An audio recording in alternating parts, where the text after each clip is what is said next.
tumi a na se moya saa de we se mbe yusu force a menka hwe na mom se de tumi no ani podua no anka na ntwe no to no Akufo Addo ATS abetwam. I can bet you honestly one government change obi obeya saa de ni bia me I'll come after you. Yes mo come kire ohini we na kire se oye bema ba abuofuru ye ntwa ontohwe oso ye bema bomidin bo eko bedu ka Kevin Taylor wode mama na nya tente KEK me na make asado obi asuro onse man for to ayampia do ye bema me metwitina na mabodin me bodin botu ase na de oye bema no nye ke na me umbo midin na ojimi hu dia me hu so yo twen ba dabi.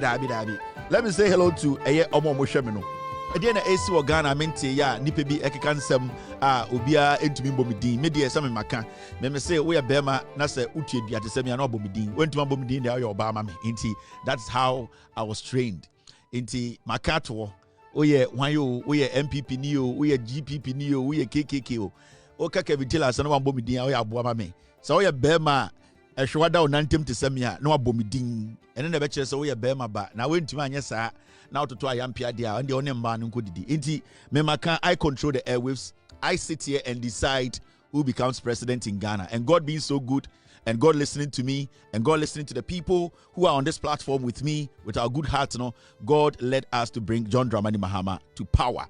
Inti the oya bema or Ghana no ombo midin say Kevin Taylor me say the also oya bema or Ghana no ombre na the platforms don't say ke oya bema ka ke we de also ya bema Ghana no onka ke ana eko we de eko do wa ke ne hwede bi so Ghana.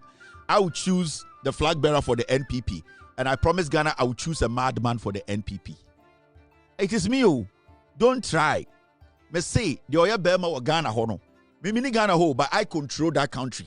Yes, I control it when it comes to political shows, when it comes to my influence in deciding who becomes president. I control it. Intimacy. So person address Kevin Taylor no abomidin. Kevin Taylor no. Now they also a bema crash wada udibaka ke nehwe. So be da fia. So why we near ding? O say we near ding we a bema ehwada unantem wona tibia we kutise sisire we near ding. O ye MPP ni tina TV so na Facebook and social media na ka say Kevin Taylor. Hwe so be da o Ghana. Me ni Ghana ba memo wada. And that's how potent I am. And that's how I control that country from here. Yeah. And I'm happy. And I'm proud. Because Onyankopon edi adom me. God has given me some special gift. Nipa bebre nibi. And I'm happy God has given me this gift. At his own time, when he takes it, I will say thank you, God. But at this point, Onyankopon de amamene de, I will control Ghana from here. Into the also bema no. So when Tumambo Midia, I see you to be a chicken. Me who say oya kwara, me who say you are not my level. Bema enedie osi nsurumu a ohram anasa de yese de and also oya bema na ha. Inti de oya bema no, obetena wo show so a na wabomidin. O de kake. Menka Kevin kra, kake ne hwe. O de me de achewo. Wa wo ye bema o Ghana MPP ni a so ye bema. Wa wo abetri. Ka say Kevin Taylor e wo show so. Ka say Kevin Ekobedu Taylor. Mia weni na boss adini na hwe de beto. Ehona bon se me na me president of Ghana. Me say, the also ya bema wa Ghana no. We MPP ni no. Nyan akukuduro. Natina radio so TV so Facebook. Naka se Kevin Taylor no. Na hwe de besi. Ka metwe wo bema fru nantem. Metwe ma team ta. Me na make asado obi asuro onse man for to ayampia. Do ya bema me metwitina na ma bodin.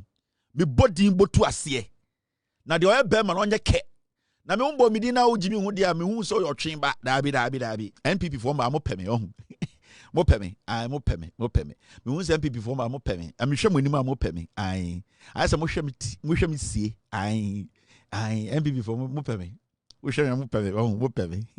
Je video so guy video. Also wo hwe me mo peme pa ohun. Ai NPP girls mo peme ohun. Munya me anka mo ne me na be da ensemfa. Mo peme me asibia mo hwe me no. Ai mo peme ohun. We should be near China, should be almost a condo. Mupe pa, mupe, we should be see. I said, well, we should go Instagram, the TikTok, or my phone, so what to take, and I wish we see. Every girls mupe, I mupe. All right, mupe me own. I munya mupe. All right. Also, the Kudientia NPP for those who are TikTok and they say, Omuntumi typo. Mama Yakwasia, Omuntumi typo, Mamma how Mohoma Sanko for no, Mamma Sanko for no, Omukasa Mamuti. Sa MPP for man good TikTok no, Ebesiwa for sa 45 to 58 for no. I sa MPP for Omunumu born rough. Omuntumi type and say, please, Mr. President, Omuntumi yes, TikTok no, Omukorom Mahama Kwasia pa. Mahama wouldn't even answer. And then this if Omuntumi type into Mamu for serious. Or I say police dogs. I more dumpi. More pebby, more MPP for girls, more pebby. And I was steady here. So about TikToker, I'm showing you to me text, I'm to me type. Thank you, Kevin. Share TikTok messages, baby. I dynamic Friday, so I text it. Internet Jesus. I'm seeing so many text messages. Please tap on the screen. And this is Mary Ho. I can see they can't type. And this is every year we are giving them broken heart. And this is free Tifa baby ho. I'll be brave. Men call for me on TikTok. I'm not to be type. I'm going to be on school. I'm going to be and people from good TikTok. I'm going to be type it. Abena make we are Mr. Bekasa Abuakwa. Oh, Kobina, we are mena meko. Last baby, we are eight. Na send and kedru me so ambo from what you see a boozy or pipe one. Moon to me tro MPP for moon to me type or moon to me text it. De be and a Mahama Abua Kevin Taylor no, Quasiam Penny, Messeko type, that me read him out, a bofunu. Mugun, we are see as a Saboba Bruchri, who fees are puffy.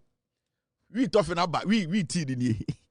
Me no man, I'm a charge it. Hey, now for my boom. Hey, my butt down na me nam. Do I bear my uncle Ke or Ghana ho? So I bear my would be a word to her to send me a Cassa Kevin Taylor. Now TV soon found on Sabo because a Sa Kevin Taylor no. And Kahona Bone say yes, or you're crying no yere. I charge me. Hey, abim. Hey, me say, I was saying, and then Friday between the gym time be a. There was a Bama or Ghana no Uncle Ke. Menkasaka Kevin o Kevin dey say wamamo ene mabuoku kake na hwa ade o yire kura nya o yire biem megye no e de na bo afore ai me say dey so ye bema no and ni adin no obetena social media Facebook den o se Kevin Taylor no ene kire so we bema otumfo se tutu o kasa o siribo me asante hini otumfo se tutu me kasa kire ohini wei ene kire so o ye bema ba abuofuru ye ntwa ontohwe o so ye bema bomidin Bo eko bedu ka Kevin Taylor. O de mama na nya tente ke Monka ke. O de so ya bema wa MPP mu no. On social media nka ke no hu bibia me tena kroma me dictate baby obeda. Me dictate baby a wo yire de ne to besi. Me dictate baby a wo ma beda. Me ena me control mu. I control because Nyankopon sa wo mu.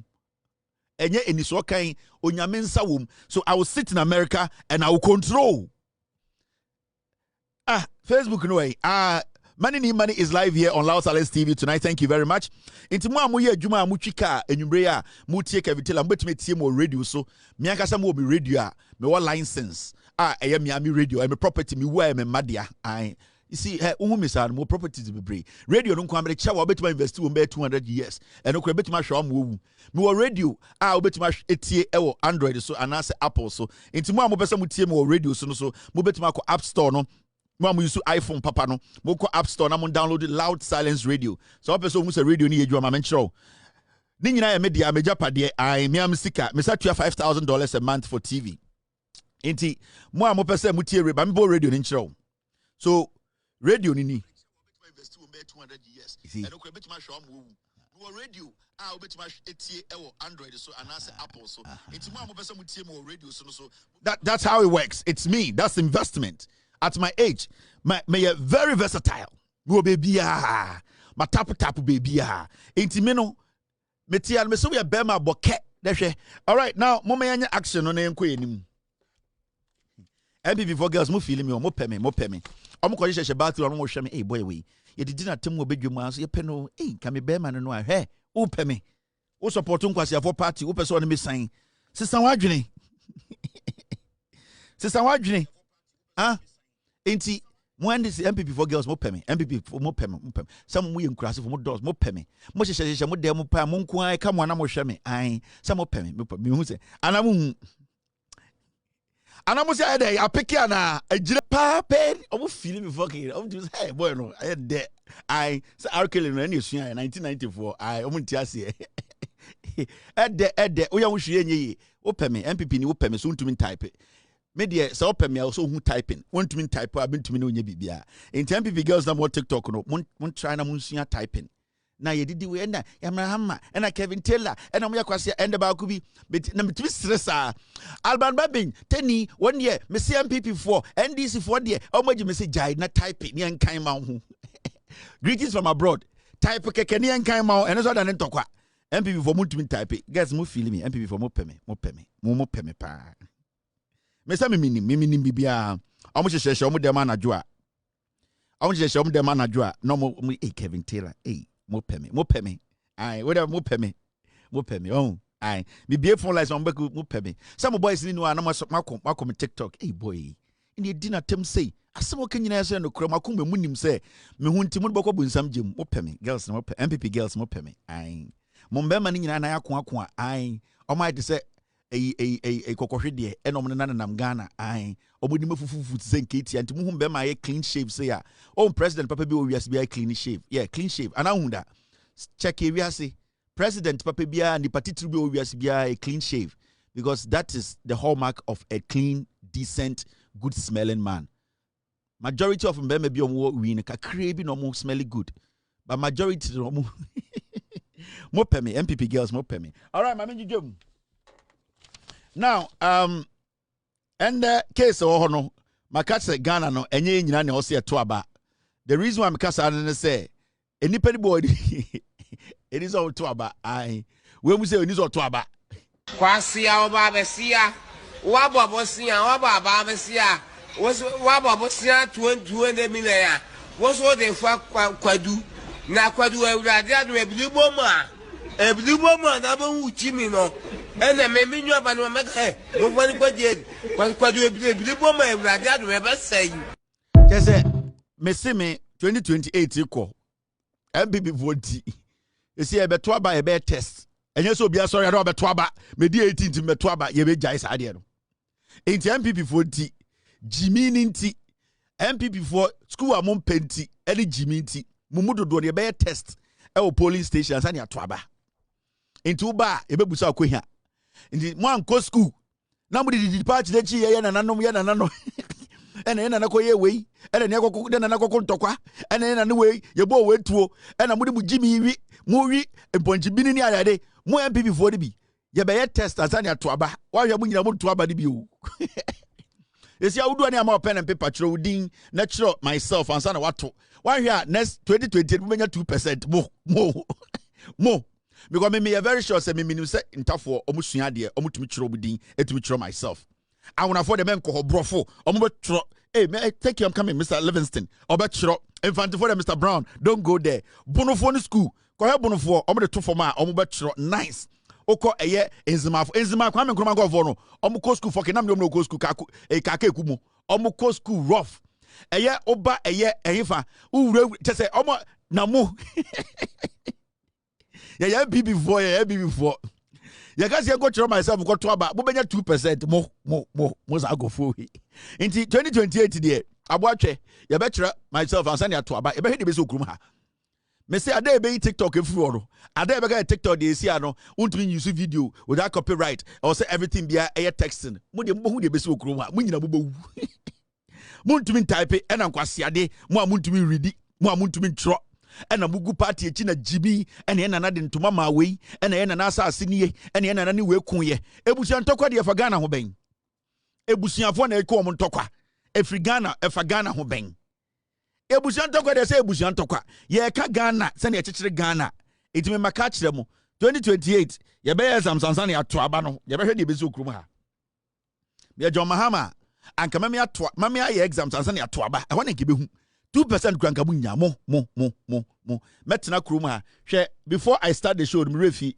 man kan kire mo this is the president of the Republic of Ghana egigim makumbem sa lose wa mo lose ashe mo papa ayamo ya metie mo a pain wom sometimes mo kasa on social media ni ade na metie yaw wom ha me but mo bewu yaw ni bekumo mo president ni ndwan Muntie NPP for nyansafo no man to aba na omo de omo tumi to aba man kwasiafo no omo 2028 omo to aba biem ayin because kakre bi be 1% pe omo ye be 13,000 omo no man to aba nipa 13,000 ayin the wash Ashanti region nipa 13,000 per to aba see the another 13 ka omo tumi wini ayin enti mo president ni munya di na muntie kwasiafo mo tumi text TikTok for NPP TikTok for mesiriwa mo president ni enwan matena bro chechiti bonkum mo numu kankan mo president ni mudina temo mo president election ba kwa mo lose ye de bia na mudi atem eye mo ya ende mo aka 42 years old Mahama onyan di 60 years of power e beche rough 4 years e beba na mo amodi 62 no modi di 68 no mo bewu John Mahama endi 4 years no wa we di 52 no we di 62 wa we di 50 no we di 54 wa inti John Mahama only 4 years na mo mudu do no bewu John Mahama so we another one beba sa 42 years inti mo amotia sisi ar mo nkai se mo nyina mo bewu ansa na NPP nya power inti ana mo hoye mo mobo inti mo nyina mo njai party na mo tra mo baby because mo nyina mo bewu ansa na mo se nya power inti mo mbo mo bra se mo bako heaven enye se mo bra se ye beba power over power da be wo bewu 42 years election ba kwa muluzi ye de bia tenini de bia Mahama yakwase o nya Kevin Taylor yakwase o ensesa bibia osafumafo we did 92 ono ohu bibia biem fremo pare obewu je Akufo papa obewu eyi okpodi obewu obom di banyim na muso amaka no 40 years mo amodi 40 sisia no NDC free for no modi 82 muso mu bewu mo amodi 40 sisia wo MPP mu no NDC free power na modi 80 na muso mawu intesi no de ye ka no enye mu generation asam ne ye ka o generation bi dadada foforo bi ne ye ka o masam intesi mubo it is better you people concede the pain say mo agia tum say 42 years na de mo ye na ensesa bibia mu bewu intesi ke jaya ho a na nka makofa akwa we abaso mbe ye president papa just turtleneck the baumia intesi ke ye jiminti nanke ekoto aba no nanke se akwa we medi president aja kese ye jimi kura nti nke ama ye ni anya din a ene ya anya exposes ene ye ngina mo so a ene ye ndi matema mumu bia hu se mo jimi oni se mo to aba nti kamo kofa akwa we Arrést o medi president mumu boda mo hu mo ebi bwana mo boda mo hu mo sam besiriwa for na bonum kankan na mo gu MPP mu no ana mo boda mo hu munyina mo bewu ansa mo nya power mo bra mo waye den mundidi o moto ice cream amundi ma mo honto na mo bewu because John Mahama kwa aka 42 years more inti se mo be bibia mo nya ne ndem na munwu anka ya ma ni anya de anka mo de akwa we bre se o medi president mo adwenya dwuma ho me yesi afa me ho ye be di Kevin Taylor atem ye be di Mahama atem me John Mahama unim ni say name Mahama ena me eye Taylor me wudi Mahama tem enkame weni adin akotena Ghan na di Mahama tem so betuni na tena kuro mu a chiw do me yo motete mantwe na mudi atem ena nse so Kevin Taylor mo problem nyina say am so ma Kevin Taylor mba Ghana. I thought say you people were saying say Kevin Taylor can never come if your man come to Ghana masesa no they say asemo so mo call NI before ho mo call a petition. Now my den yes Kevin Taylor ba Ghana inti den yes eyi o yanchi Kevin he mo boda mo hu now me guys am say come to Ghana now you see I no mo nka biem you see we are looking for you looking for me yeah mo mi anjum the caption of the day papa we ebedi president mo boda mo hu